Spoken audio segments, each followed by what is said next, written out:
How long does it take you to lose weight using intuitive eating as your way to do that? Okay, it depends. It depends upon where you are and what you've been doing. If you have just been on a diet, the biggest predictor for weight gain is actually just getting off a diet. So if someone is just getting off a diet and thinking, okay, now I want to try intuitive eating, honestly, that's really hard. And just maintaining your weight would be amazing, although it's just really hard because after a diet, your body's freaked out, sends you binge signals, sends you hunger signals that are so strong, and because you have been denying yourself food and your body's payback. I mean, your body knows the score. That's a great book. Your body keeps the score. Your body knows. So doesn't know why you dieted. So it's going to be like, okay, we got to survive now. She's eating again. Let's keep her eating so we can get some weight on in case that happens again. So logical, right? So that would be, that's why I always tell people, do not say, I'm going to go on a diet, lose weight, then become an intuitive eater. No, don't do that.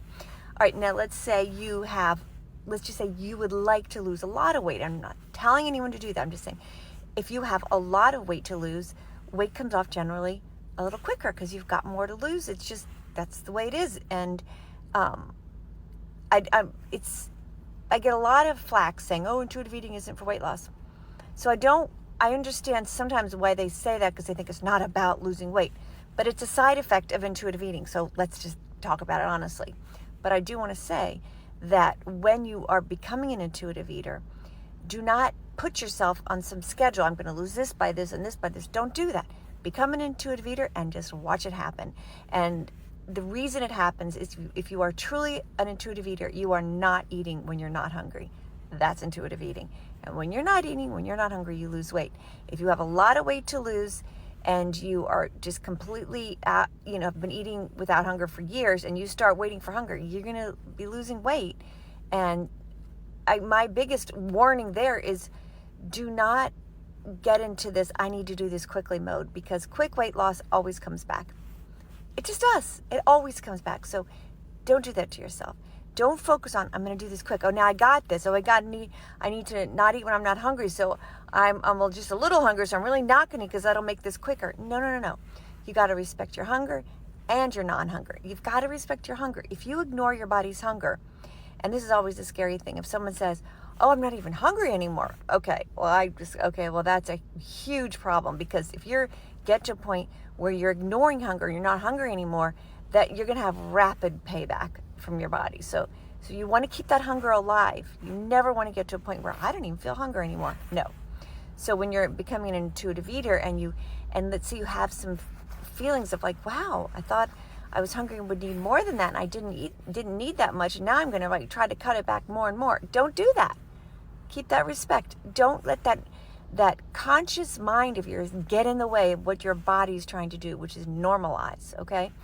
So let's say you only have some little bit of weight to lose. It's going to take longer because what you've been eating isn't that out of line with what your body actually wants and needs to, just be healthy and strong.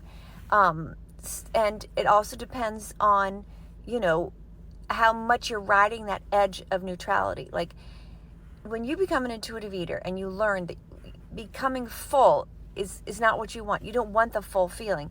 But in the beginning, that's, you got to get used to that. Oh, I thought I was doing well, and I was eating and I was feeling good. And then I realized, oh my God, I'm full. How'd that happen so fast?